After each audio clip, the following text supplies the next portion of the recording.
My name is Ernesto Madrigal-Rodriguez. I got my undergraduate degree at Cal State San Bernardino, and I got my graduate degree, my Master's of Science degree at Syracuse University.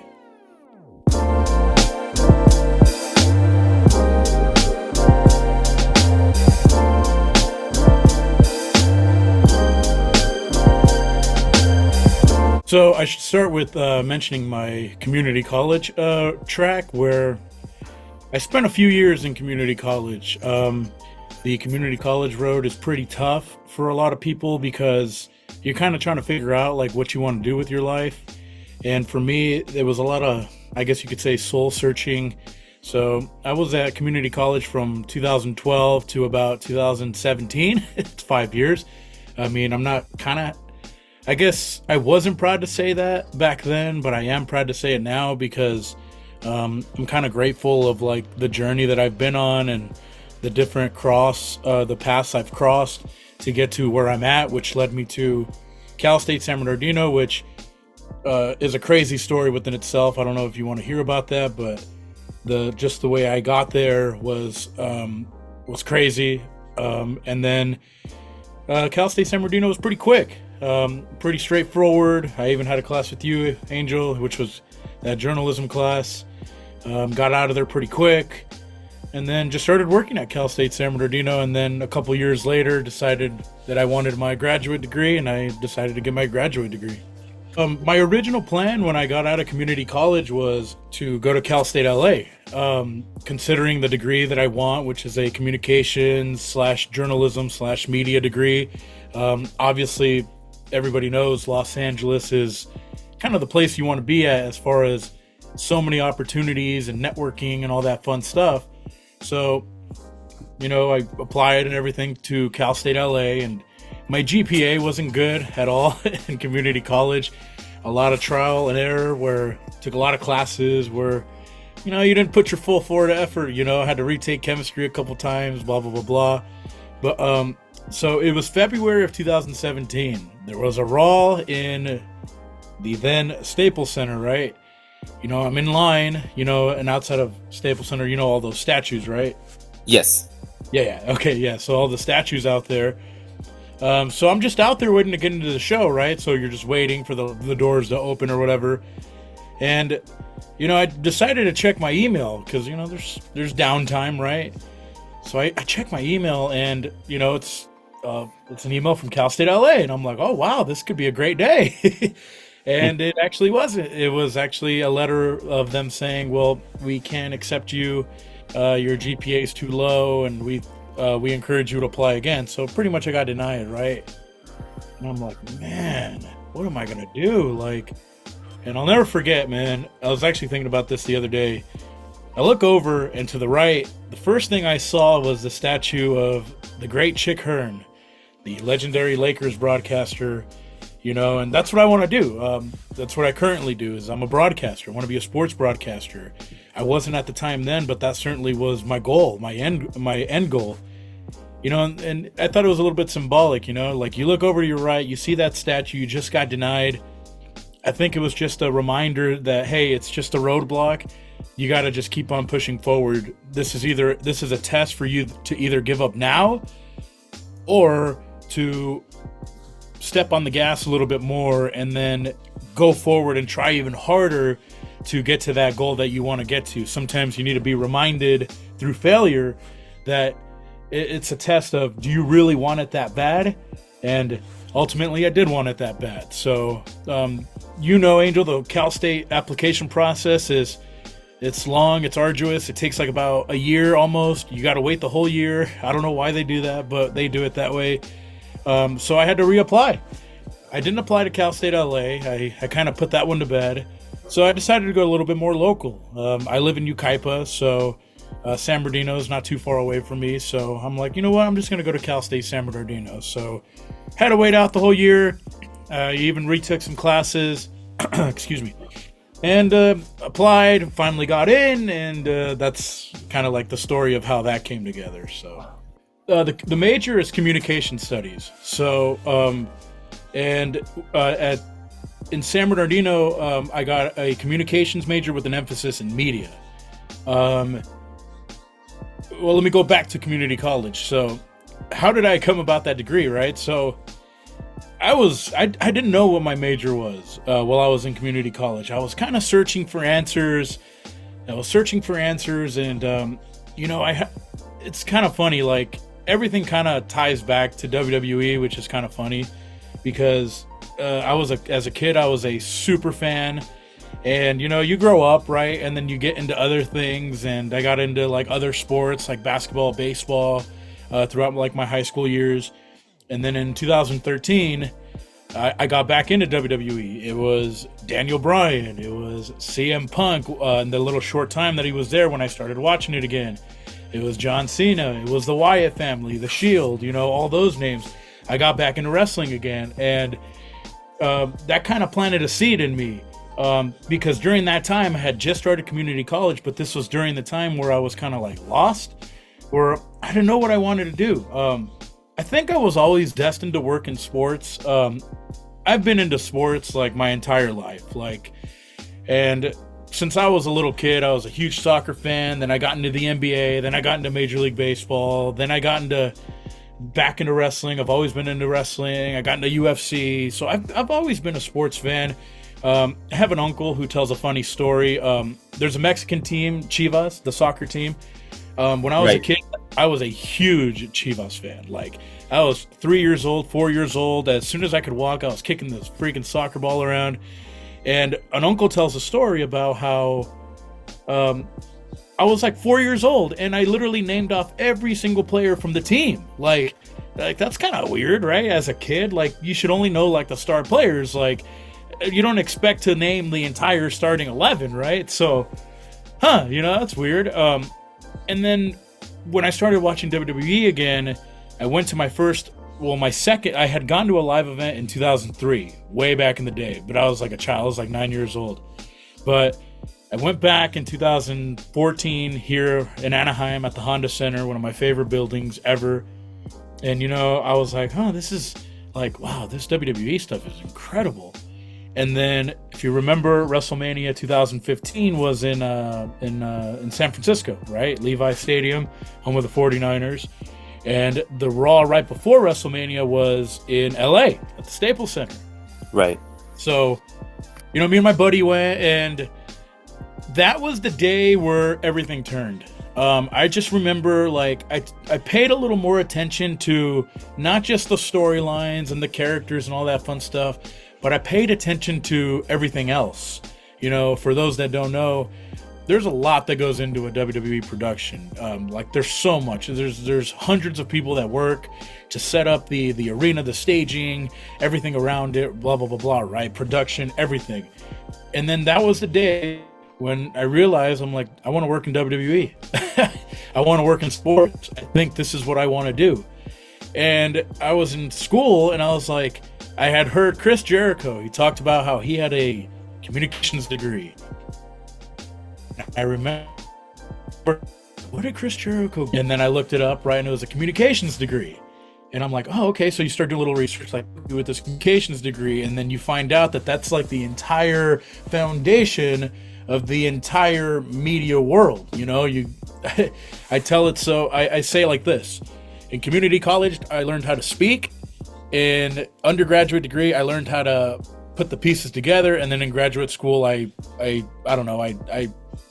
put everything to the max. That was a horrible analogy, but but yeah, that's how I got my comm degree at Crafton Hills College / San Bernardino Valley College. And yeah, it's a communications degree, and then again in San Bernardino, an emphasis in media, so you learn more a little bit about production and journalism and stuff like that. And then fast forward to my graduate degree at Syracuse University, I got it in journalism innovation. So taking journalism, since I am a broadcaster, you have to be a good journalist to be a good broadcaster. There's no there's no doubt about that. And at Syracuse, it just took it to where you learn how to be an excellent journalist. You learn how to think outside of the box. Obviously, Syracuse University, one of the best communication programs in the entire country. Pretty pricey, but it was all worth it. And here we are today.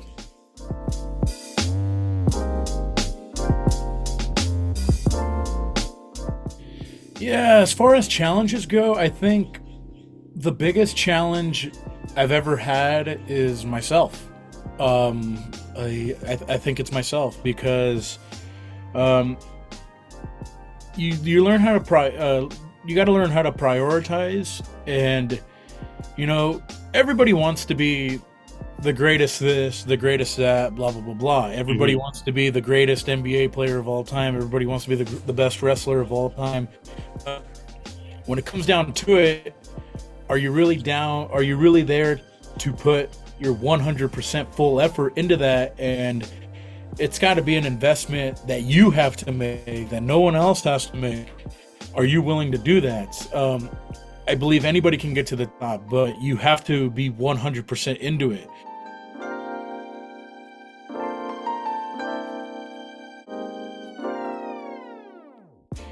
Me and my career, it's taken me a while, but I'm at the point where it's going to sound like I'm kind of cocky, but I work at this all day, every day. How do I do that?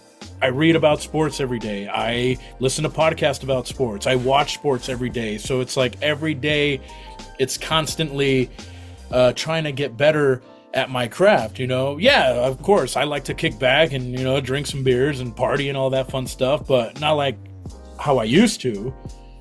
This time it's more of like, hey, if we're going to celebrate and have some beers, we're going to watch a Laker game, or we're going to watch the WWE, the Royal Rumble or WrestleMania, So it's like, yeah, we have some drinks, but at the same time, we're still kind of working towards that end goal, It's like you have to be about it 24/7. You can't not be about it 24/7. So I think that was the biggest challenge, is for me to lock in mentally and from that standpoint. Are you willing to do what it takes, sacrifice hanging out with friends, sacrifice going to parties, it's like, it's just so many things, but the biggest challenge certainly was myself to get out of that mindset into this new mindset where you're 24/7 about the business. Discipline is the word, that you said it. Discipline to me, it's a word that I think about all the time. Even like with other stuff, like I run every day. Every day I go out for a run.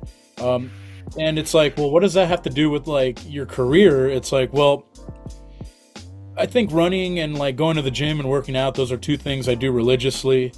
I have that helps with my discipline.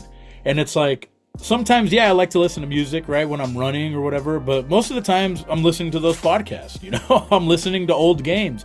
I'm trying to get better even during like the run time, right? So that has helped me a lot too with my discipline and getting my mind sharp.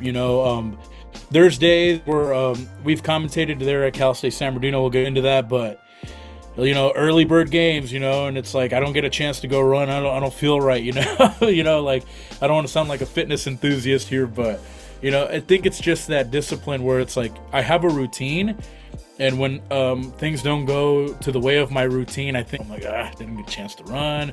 I don't get a chance to go to the gym today. Like, it's kind of like, but that's a part of discipline, and I think routine is what's helped me out a lot. My days are pretty much all the same, excluding work. Every day is pretty much the same.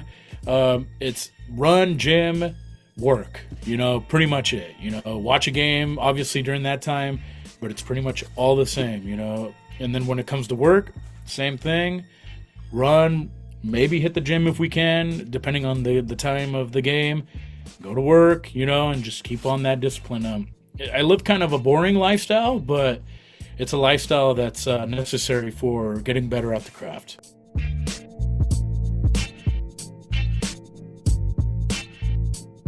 That's similar to my story right now. Even though you're in sports right now, like in the music and music industry or entertainment industry, like we both have almost the same lifestyle. It's like my life outside, from people's point of view, it may seem boring, it may seem this, but it's like, no, it doesn't really bore me at all.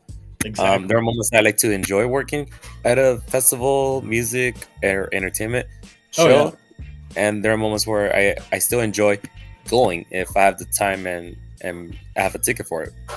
I tell people all the time, man, I don't work. It sounds kind of mean to say to like those people that really do like hard work and all that. But I mean, yes, I have a job and everything, but what I do is I love it. Like the days when I get to go to work and go commentate games, those are like the best days, and I look forward to those days so much. And again, it's like it's not even work, man. I'm having a blast. You know, of course, I take it seriously. Like I take it very seriously. But again, it's I've worked a lot. I've done the most not horrible jobs, but I've done like hardworking jobs in my past where that's literal work. What I do isn't. I mean, it's very important, but it's more of like I get to do my hobby and I get paid for it. So, and it's not even about the money. It's just more about like I get to do like what I've always wanted to do. It's like, wow, you got to where you wanted to get to, and obviously there's still levels to level up, right? But it's like I'm having a blast right now, but again, still trying to improve. That's kind of my motto every day is get better this day. Can we get better today? Be better tomorrow, etc. Like when I was in college, I worked at a mom and pop shop restaurant named Queen Bean Cafe. I worked there for a long time. I was a cook. I got paid minimum wage, you know, and that helped me get by. But as far as after, I've only had one job, man, since actually it started while I was getting my undergraduate degree, and that's working at Cal State San Bernardino, our alma mater. I started off as a student worker, started commentating their games, and I've been there since 2019. Obviously, the COVID break was there. We didn't work for COVID. After COVID, I think I did enough to impress the higher ups there that were there at the time, and I was brought back, and I was brought back as a state employee. You know, so I've been like that since 2021. That's the only job that I've had. And to me, it's like, it's a great, I see it as an opportunity. It's always an opportunity. There's not, like, for me that wants to be a sports broadcaster, there's no better practice than to actually be a sports broadcaster. So obviously I want to work at like ESPN, right? Or Fox Sports, or like be a professional, but like that time will come. But for now, I'm using these as like reps, you know, and getting more comfortable and getting better and trying new things. So when I do get to that level, I want to have a set foundation of professionalism and preparation. So when I get to that level, it's like, hey, there's no doubt he's ready to move up, and it's inevitable, you know. And that's kind of like the discipline that I'm working in now, where okay, let's set the professionalism habits now, and if you build those now, they're only going to translate into the future. But yeah, as far as the jobs, Cal State San Bernardino, their lead broadcaster, that's been my job for the last few years. I am very proud to say that I'm that. I represent the university. I am the voice of all their athletics. I take that with a great deal of honor, and I treat it with a lot of respect. And I try to do, my job is to tell the stories of the athletes. It's not about me. It's never been about me. It'll never be about me. It's always about the athletes telling their stories, giving the audience a reason why they should be emotionally invested in these players and coaches. And again, it's putting them over and making sure that they feel like they're larger than life athletes, you know, and that's my job, you know. And it's not about myself. It's not about what I do or whatever. I could care less about that. It's obviously about them. Oh, it's everything. It's literally everything. Sports is literally the reason why I am doing what I am doing today. There's no doubt about it. It's nothing else. Well, family, of course, too. Family has a lot to do with that as well. But no, it's sports, man. Sports have made me into who I am. And sports is the reason why I finished at community college. And then sports is ultimately the reason why I went to Cal State San Bernardino. And sports is the reason why I ended up going to Syracuse University. It's the, I guess you could say it's the only thing I know how to do. So, yeah, it's everything. It's shaped my personal life. Sports athletes are other than my mom and my dad and my brother and sister, of course. That's separate, right? But sports, they've given me my role models. I look up a lot to a lot of different athletes, like Kobe Bryant, my favorite athlete of all time. I look up to LeBron. LeBron's professionalism, never gotten in trouble throughout his career. I look up to that. I look up to Jordan. I look up to John Cena. I look up to Triple H. I look up to The Rock. Just some of the few names that I look up to, and try to like emulate their professionalism and their dedication and their drive, their passion. That translated onto me. I think the reason why I'm so passionate is because I've clung on to those names where they want to be the best, but not only do they want to be the best, they put in the work to want to be the best. And I've kind of adopted that lifestyle, that lifestyle. Yeah, it's a lifestyle. It's not just a job. It's a lifestyle where you want to be the best, but you got to back it up as well. So yeah, sports figures, sports in general have shaped me into who I am.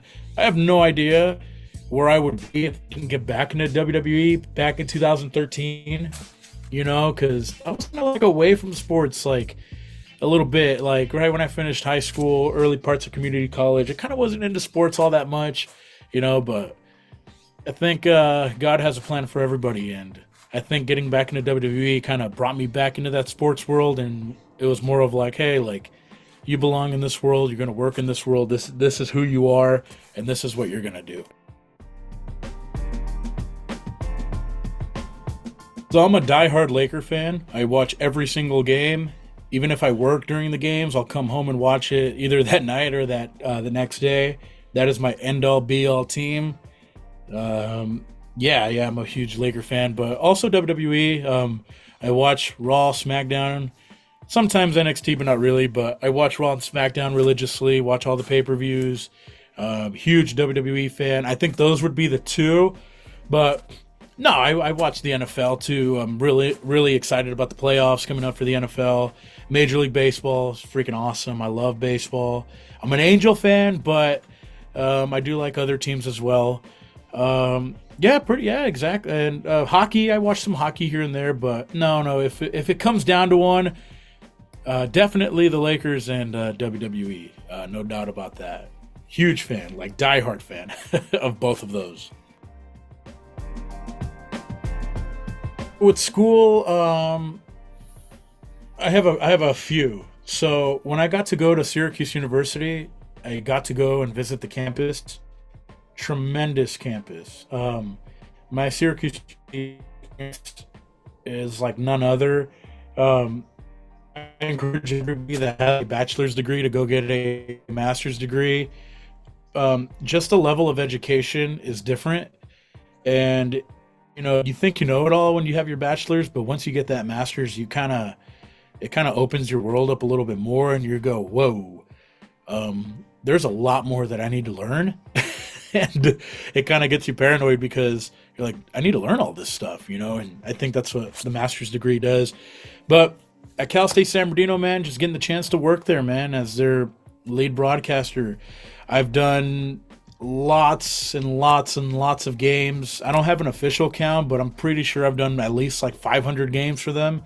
I've done major volleyball tournaments, the NCAA West Regional Tournament. I've done that a few times. So much so that I've even gotten invited to Cal Poly Pomona to work with them and broadcast some of their games. So I think I'm doing something right if I'm getting trust from other universities and organizations to broadcast their games.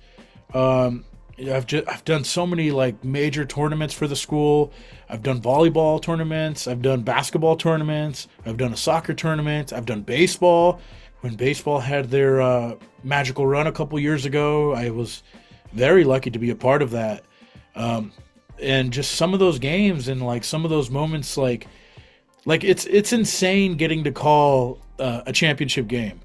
And it's even more insane when you get to call a championship game of your university. Like when San Bernardino won the baseball West Regional, like nothing beats that. And my first year, our volleyball team won the national championship. They went undefeated. They went 33-0, and that was my first year a part of the program as their lead broadcaster. And like I was a part of that. I was a part of the game when they defeated Azusa Pacific in the regional final. That game was, I mean, I still remember that game to this day, and that was back in 2019. That was one of the best moments of my career. Just like nothing beats that energy that the building has, the suspense, the anxiety that you get. Like, and I've been fortunate to do a few of those over the years, you know, even with basketball too. Like I've called a couple of regionals and conference tournaments, and like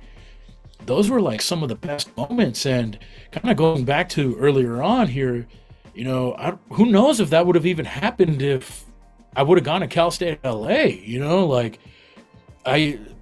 thankfully, like things happened the way they did because I ended up going to San Bernardino, and because I was working for Coyote Radio, like CSUSB Athletics, they the conference launched the CCAA network, and all Cal State San Bernardino's games are going to be broadcasted. And then they were looking for a student worker, and then I just happened to be at the right place at the right time, and I got the job, and I've been there ever since, you know. And like, and it's kind of crazy just to think about how I'm doing what I've wanted to do. And it goes back to that moment at Staples Center, looking at that statue where it's like, okay, like you want to be the best, or you want to get to where you want to get to, but are you willing to put in the work? And I think I did, but there's still a lot more work to be done. But yeah, man, calling some of those huge profile games, and not only here at San Bernardino, again at Pomona, just getting the trust to be the voice of that.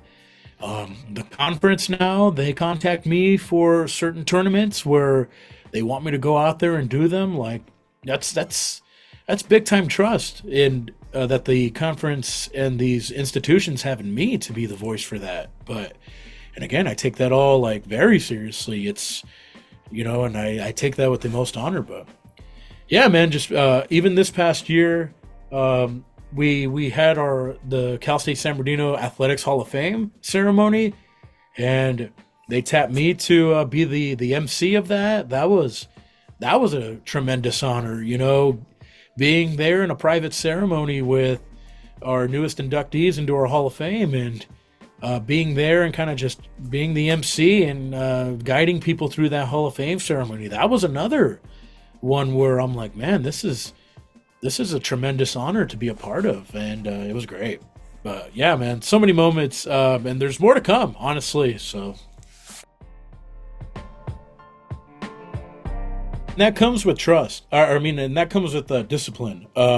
There's only one way you can earn. Well, there's multiple ways, but I believe the best way to earn that trust is through professionalism. And I believe that's how I got the opportunity with now the conference and with Pomona, where it's like they've seen my professionalism and they see that I take this job very seriously, and it translates into more and new opportunities, because they know that, hey, we contact this guy or this girl or whatever, they know that that person's going to give it their 100% all. Like they're not halfway in, halfway out. They take this with a great deal of pride, and they take this very seriously to the point where there's no one else to consider for that role. And again, what I talked about earlier, setting that foundation of professionalism, setting up good habits, good work habits, good professional habits. That's how these opportunities come up for people.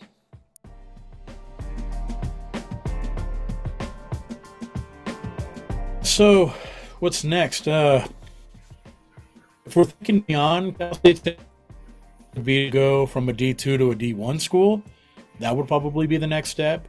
Or go into professional sports. Try to get a contract somewhere with a big time network and start calling games at the professional level. What I mean by that is, for example, like a Fox Sports would, you know, you're a broadcaster for them, but obviously you do D1 sports and then maybe professional sports if you're lucky enough. But I think realistically, D1 sports would be the next phase. But with all this stuff that's going on at San Bernardino, I think, you know, I'm still focused on that. I want to give them my all, but definitely new opportunities you got to level up at some point, right? So I think that would be the next step for me, or maybe even on a side note, like work at a company and get like communication experience, like on the business side of it, like maybe like some marketing or like maybe like some journalism writing. Like I really want to do journalism writing. I love writing in general, so I kind of want to dabble my foot in that, But as far as the main goal, it's moving on to that, to the D1 level, and then in the future into pro sports for sure.